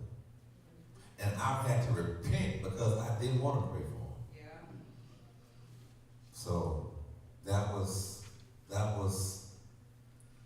that. And it's still, and because of that and other reasons, and that's my first time sharing this too, but y'all getting it out of me. This city sometimes gives me PTSD. I love it. Some of the most favorite memories I have, some of the most people that I love the most are here. But just getting off the airplane, I get anxiety sometimes. Because I remember those moments. So I'm not itching for preaching engagements in Tulsa. Because this city sometimes, I remember, I love the people here. I will come back, but I don't, it takes a lot. It is a lot. After that tour yesterday, and what we learned, I didn't know about the Brady thing. I don't know if you all knew about the tour of the incineration of bodies in the basement. And my hotel room, my room looks right at the Brady Theater. I was close to curtains. Can't sleep. I don't know how. Talk about resilience in this town, in this city. There's just incredible resilience to live with those markers, right? Every day and see them and know what happened. And I still, the same feeling I felt when I was walking up these streets of Greenwood, I still feel the blood crying out. Like that was a quote that kind of went viral, like that blood still cries out. And I even feel it today because they still have yet to be atoned for. And that's what gave me and still gives me motivation to fight the good fight. Well, I don't know if we're almost out of time. Any last questions? Yes, Dr. Braxton. Thank you, Reverend Dr. Turner. While we stand here in this sacred place, for many of us who've come a distance, we experience it as a pilgrimage. You were responsible for the prayer wall here at the church. something you can share with us that will help us to engage with the prayer wall in a way that will deepen our experience while we're here? Thank you for asking that, Dr. Braxton. One of the visions God gave me for the role Vernon can play as the grandmother of Greenwood is to offer a place of prayer. Because as you stated, and as most people state when they go on tours of this space, it is heavy, it is deep, and it can be spiritually and mentally exhausting. And God shared with me to have a place where people can be spiritually filled back up. And that's what the impetus of the prayer wall came. And to also utilize the exterior wall from the basement, the very basement that survived the 1921 Tulsa Race Massacre. So, and on top of that, in parallel to the Wailing Wall, the prayer wall in Jerusalem, of the temple, where people go and pray. This out here is the only prayer for racial healing that we have. And so what I would like for people to do when they utilize it is utilize it as a place of spiritual refreshing, to fight it back. And many of you were here when we dedicated. A lot of you, I know David Wiggs was here from Boston, Marlon, of course, Bishop, and I'll be remiss if I don't mention personal friend and still a loss, Bishop Carlton Pearson was also here, Jesse Jackson, William Barber, and several people from the congressional delegation, and rabbis and Islamic leaders as well. So it's on Christian ground, but it's a space that was set up for all faiths, all people to come and be spiritually refreshed after experiencing the tours of this area. So I hope that when you go out, whenever you go out, that you use it as a time to pray for yourselves, as you fight and as you labor in whatever vocation that you're in, that God can fill you up, because this work is hard, this work is heavy, and this work is hellish. 3 H's, hard, heavy, and hellish. I got a couple of sermons out of this.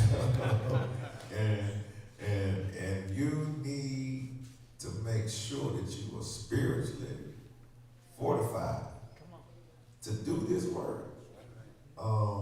And so I had that for people who maybe when the church doors are closed, they can still go to the wall and pray. Other questions?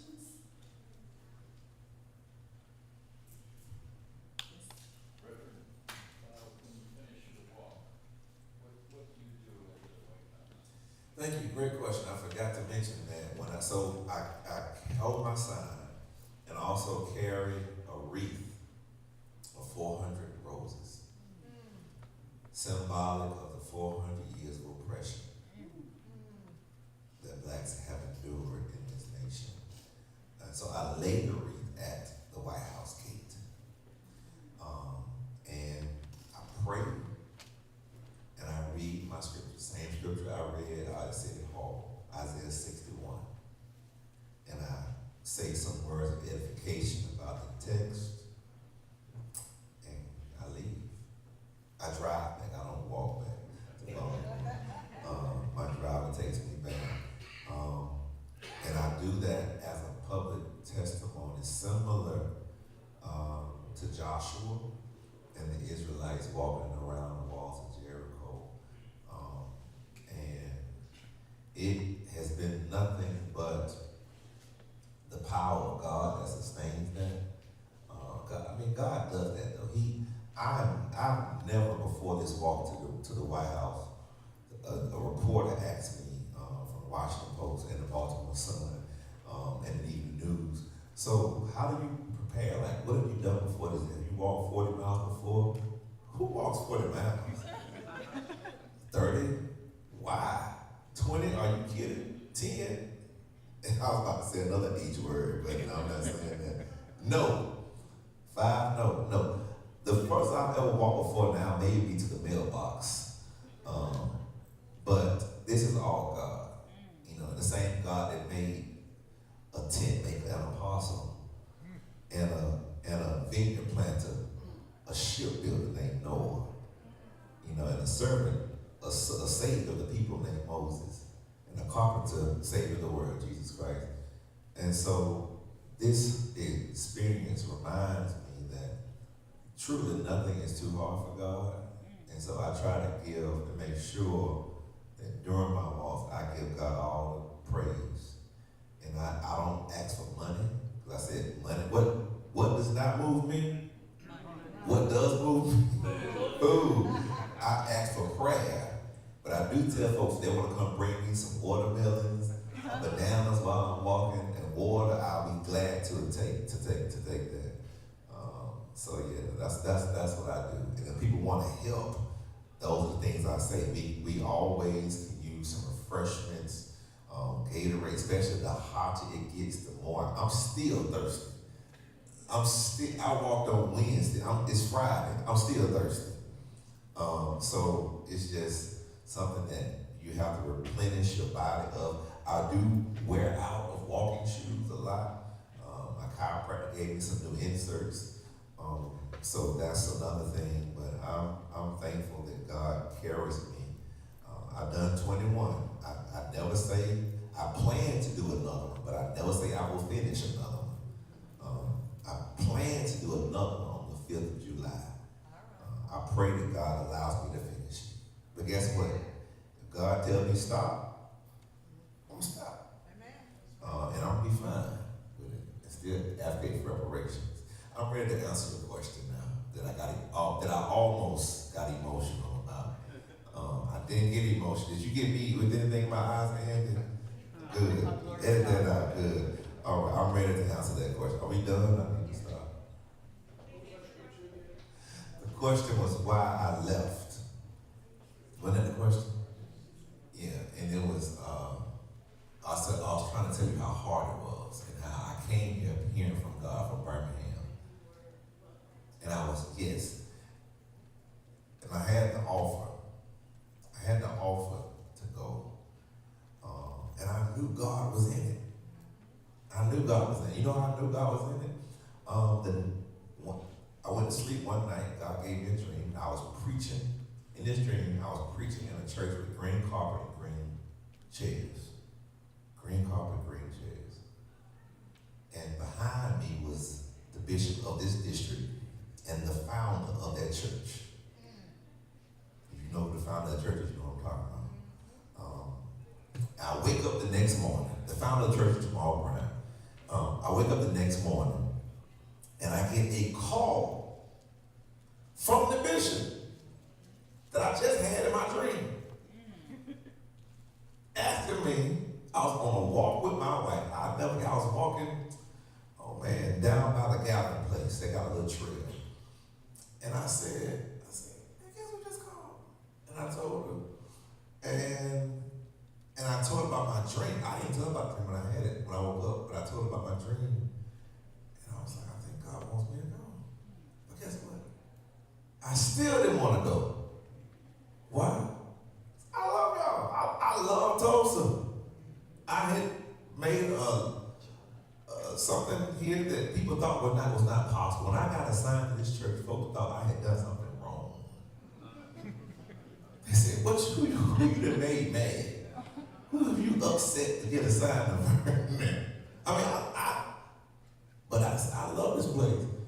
And I was going to turn them down. So God gave me another dream.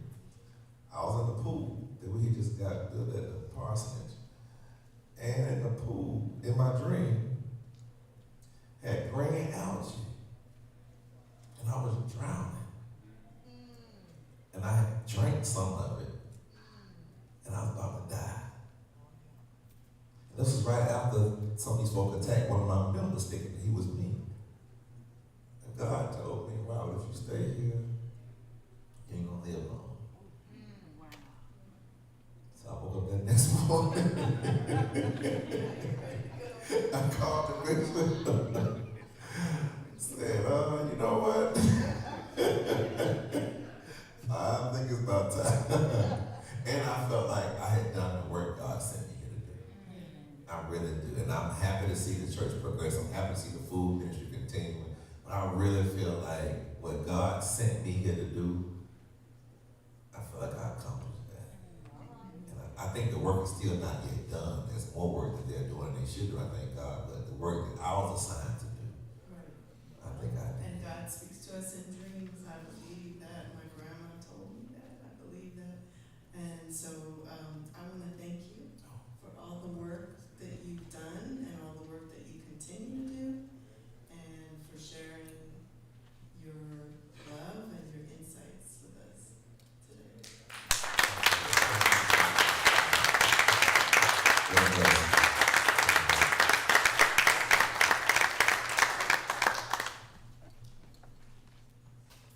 Thank you both. Thank you, Crystal, as well. Thank you so much.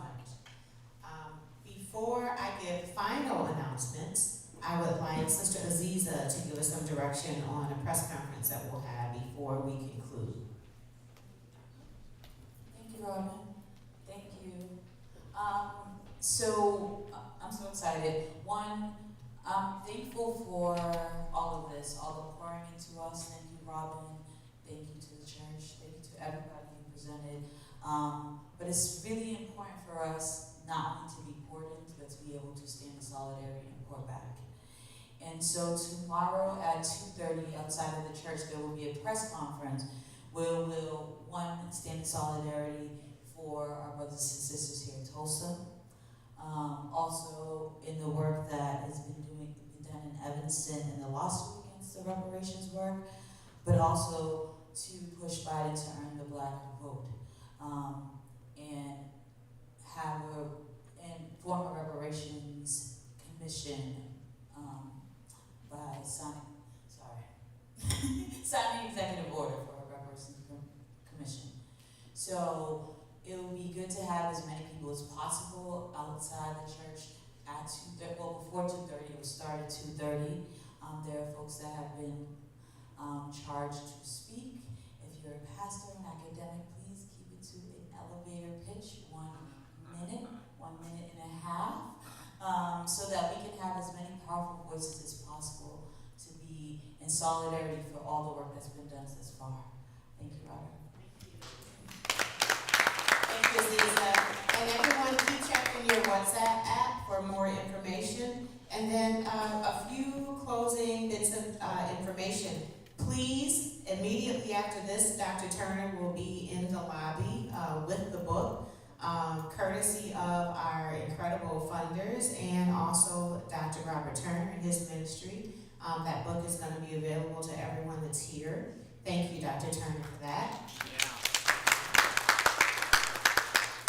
And then if everyone could join the concert that is immediately outside of the church, the Reparations Anthem will be a part of the performance. That's going to be from 6:30 to 8 p.m.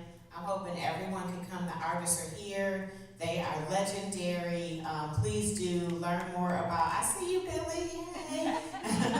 Learn more about the anthem at firstrepair.org. There is actually a webpage specific for the anthem, the artists, their names, their bios, the intention of the song, and we will continue expanding on that song with a glossary and some other references, so those that engage with it understand more, because the beauty of the song has been a conversation starter in younger spaces in the barbershops. They're asking, well, what is legislation exactly? What is reparate? Brother Razkaz has a line in there. And so it's really opened up a very important conversation in younger spaces, and that's what it was intended for. Please download it. Apple, Spotify. Who's heard the song? Okay. All right. Everyone needs to hear this song. So it is called Reparations. It is a First Repair song. And if the artists are here, will you just come and stand up here with me for the rest of the remarks? Thank you. And producers are here, yes. King, all right, King, Razzcast, for the Razzcast, producer Arm Real over here.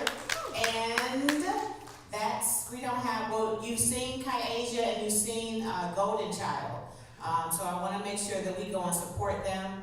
And I'm going to ask them to introduce themselves really quickly. We invite you to enjoy the festival. Oh, we can stay in the church until the festival because it's hot out there, so you can stay in the sanctuary or around the church. And there have been some changes. We won't be able to really access the church tomorrow because of all of the road closures. So our regional sessions that are going to be led by Brother Jean-Pierre, Brother Jamoke, are actually going to be at the hotel. So it's going to be at the Indigo. And we're going to make sure that we help coordinate travel for those that need it between the hotels so that everybody can get there, because it's going to be even more difficult to get to the church tomorrow. So thank you for understanding. And before I close, I want you all to introduce yourself. All right, peace everybody. I'm Armand. I go by the name of Arm Real. I'm a producer from Las Vegas, Nevada. All right. Hi everybody, my name is John Austin. Nobody calls me that. I go by Razzcast. I'm from Los Angeles. Good evening. I go by the Holy Thief. If you watch the video is starring y'all. So please watch the video. Reparations now. First report. Hello everybody, my name is Seth Watson. I go by Golden Child, and I'm just happy to be here. Thank you for lifting up the video, King, the Holy Thief, excuse me. It is actually on YouTube. It's on the First Repair page, and he's right. The coverage of our events and your efforts over the last year, covered by Jahi Allah in the back, is what makes up this video. So please do watch the video, celebrate yourself, celebrate the movement. And then lastly, since we won't be returning, we need to give it up for Vernon AME Church. We really do. And I don't know that we've had more hospitality ever. And we've been doing events, we've done them in Geneva, Switzerland, and New York, and this has just been incredible. And I don't know that I've heard enough about the actual history of the church. So many of us are going to be worshiping here tomorrow. And so if any of you are staying over on Sunday, please do join us for Sunday service that starts at 10 o'clock. And then after that, Sister Christy is making her way back from Berlin as we speak. She's literally texting us the whole way. And she's going to give us a tour of the mass burial sites after service. So please do, if you're going to be in town, join us for that. All are welcome at the church. And with that, we'll see you at the concert. All right? All right.